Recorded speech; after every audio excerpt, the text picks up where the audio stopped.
It's video log time, folks. Although not much of a video log, more like a rant. Kind of, sorta. eBay. Let's talk about eBay. But we're not going to talk about the fact that prices are insane on eBay, even though they are. Alright, so those of you who are watching the main channel will know that, at least as of the making of this video right now, the most recent upload was a video about DVD camcorders and why they suck. Of course, this was a response video, and a well overdue response video that I've been intending to make for the better part of a year now, at least. But if you remember, I had 3 DVD cameras. I had the Samsung SC-DX103, I had a Canon DC-100, and I have that Sony thing. I forget the exact model, not privy to this video, who cares. The one with the 5.1 surround mic. And the Sony was the only one that worked. Well, before the video, and after the video, I went and I bought 3 more because I'm a glutton for punishment. I bought another Canon DC-100 because the comment that really kind of drove me to make that response video in the first place specifically mentioned the Canon DC-100. I bought another Samsung SC-DX103 because it was a decent camera, and I mean, I've invested in an aftermarket battery for it, so I might as well get my use out of that battery. Although this cheap thing, actually kind of feels like it's expanding already. I barely even used the effing thing, so that's kind of ridiculous. And I bought another Sony. Again, model doesn't really matter. It has Night Shot Plus. That was the reason why I bought it. But the Canon arrived today, and I want to point out a couple of things. Let's come over to the computer here and see if I can find the listing. I'm sure if I open that in a private window, it's not going to work. So let's see. Here is the description on this auction. For parts or repair, that should have been warning flag number 1. Functions I was able to test. Focus, zoom, viewfinder, display, all working. I did not have mini DVD to test, play, and record, so selling as is parts or repair. That's fair. These DVDs are not easy to find. Little mini DVDs. These things. Even the RWs are not exactly easy to find. It showed up today. And, let me see here. Give me that camera. Here it is. Actually, I'm going to do this a little better. Here it is. If you'll notice, the camera's off, but the lights are on. There's no viewfinder. And there's no display. And the camera doesn't respond to the switch. Or that one. Or the eject.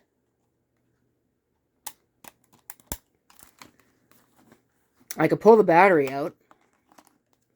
This, by the way, isn't the battery that came with it. This is the battery from my existing one. The battery that came with it seems to actually be in better condition, but I haven't tried charging it yet. Not that I can. Well, I could, but it's not like it'd be of any use. So I'll put that back. Make sure that's turned off. And I can try and hit eject. And this is all that happens. Try to power the camera on. I want to show you.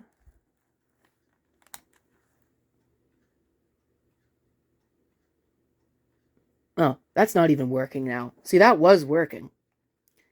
The lens would actually respond. The zoom control would actually respond to an initialization from the camera. But now it's not even doing that. Oh, it kind of responded. See, now it wasn't doing that before. So we'll pull the battery again. If I can. Put it back. Turn the camera on. Yeah, So there's our thing there, but no screen, no viewfinder. Zoom control doesn't do anything. And the camera doesn't work. So I don't know what happened to it. I guess it must have been shipping damage. It must have gotten smacked around. And it's in some kind of a lockout and protection mode or something. I tried hitting the reset button. There is a reset button on the side of it here. There. I tried pressing that. It didn't make a difference, so I don't know what's up with that. And then I accidentally ended the video, so this will be a rare edited video log, I guess. So, yeah. But I want to point out something else about that auction. Let's see if I can bring it back up here, if my browser's not going to be completely stupid. You can see, in good cosmetic condition, comes with battery and charger power supply. Battery untested, power supply is worth the price of all. Now that's a pretty fair assessment, considering what I paid for it, which is not very much. In fact, it probably costs about 3 times as much to ship this as what I paid for it. And I don't think the shipping was accurate on this, but irrespective of all of that, it is in pretty decent condition. I mean, it's obviously scuffed and scraped. Somebody used it. But it's not terrible. The battery, and again, that's not the one it came with. The battery is pretty good. It's in decent condition. It's not totally expanded or anything like that. But you'll notice something missing. There is no charger. I didn't get it. It was not in the box. It was not in the bubble wrap. I double checked. So, yeah, that's a little irritating. And I don't know, dude. Like, that's a little ridiculous. It's been a long time since I've been screwed over by an eBay seller. But yeah, see? Look at this. I should have this. This little power adapter. Now, I own one already because I have one for my Canon HF200. It's the same power adapter. But you know, it would have been nice to actually get that, because it'd be nice to have more than one. And I could use that with my FS200, well, when I actually buy a new battery for both of those cameras, because neither of them have a working battery right now, but that's neither here nor there. But I don't. They shorted me the power supply. So, I'm a little hesitant. This says returns accepted through March 3rd, which is fine, that's standard stuff. I don't know if I really want to return it. Because it's not my mistake that was made. I mean, if you want to send me personally, honestly, if you want to send me the power adapter at no expense, fine. I'll eat the cost on the camera, because like I said, the camera cost me less than what the power adapter was worth. So if I paid what I paid for the power adapter, I'm not going to feel too bad. But I don't have the power adapter, so that's my big deal. That being said, I guess it's not a big deal. It's not like this came from the US or anything like that, or heaven forbid, somewhere in the United Kingdom. The EU, that's actually what I meant to say, not the United Kingdom. But, you know, overseas. I'm sure they sold them in the UK. Actually, that'd be kind of useful, having a PAL-based camera, but I have one. VHS-C camera. I need to find the power adapter for that. That's going to be real fun, too. But I digress. So, in essence, they shipped me a brick for, well, it's a not insignificant amount of money, but it's certainly far less than what the power adapter is worth. And you can go look on eBay and you can go see what the China power adapters are going for right about now. And I paid less than that. So, if that tells you anything, in fact, I'm going to actually go take a look right now and make sure that I'm not just talking out of my rear end. What is the power adapter model anyway? Let's see. Where's that auction? I closed it. Dang it. So we'll do it this way.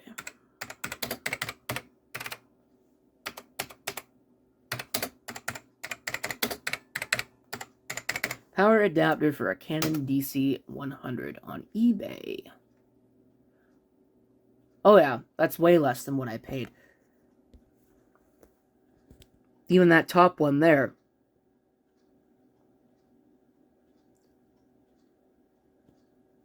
Far less than what I paid for that.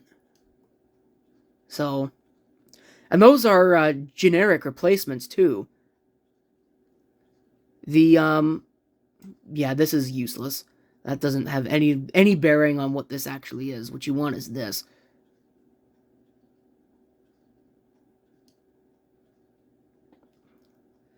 Let's see, this browser, I swear. So, anyway, I think this is a genuine one. But yeah, most of those are aftermarkets, and I was going to get a genuine one. Seems like a pretty good deal, right? So maybe it was too good to be true. That should have been the warning flag. So, I don't know what's going to happen. They're probably going to tell me to send it back, and I don't know. I don't know if I'm going to bother. I could probably make back what I paid for it if I were to take that and smash it on YouTube and upload the video to YouTube. But again, I don't think I'm going to do that. Or maybe I will, depending upon how angry I get with this eBay seller when they finally get back to me. But I suppose if they want me to send it back, then it's not that big of a deal, because it's not like it's got to go very far. I don't want to eat the shipping cost on that, though, because the shipping cost is probably going to be more than what I paid for it. So, yeah. Just goes to show you that you can't be too careful with some of these eBay listings, and if it says that it's untested, stay far, far, far, far away. Even if some of the functions work. And it looks like it works in the listing. Oh, and by the way, don't buy DVD camcorders, because they are junk. That's what, the third one that I've had fail on me out of 4? That's kind of ridiculous. Oh, since I had to edit this anyway, I figure I'll go ahead and I'll throw this in here at the end. I had a look online just to see if I could figure out if there was some way to reset the camera. Apparently it's actually a common problem with those particular cameras, where any kind of impact, whether they're off or on, with a disc, without a disc, whatever, basically bricks the camera. So, yeah, I was halfway tempted to see if I could maybe find one that actually worked. I think I'm going to not bother now, because that's, I'm not buying a third one, we'll put it that way. If that's the kind of, because what'll happen with it is it'll get banged up in shipping and it won't work either. So, wow. It's amazing how they managed to make something more fragile than mini DV. You know, like, it's really bad, these cameras. But what can you say? Consumer grade electronics of the 2000s.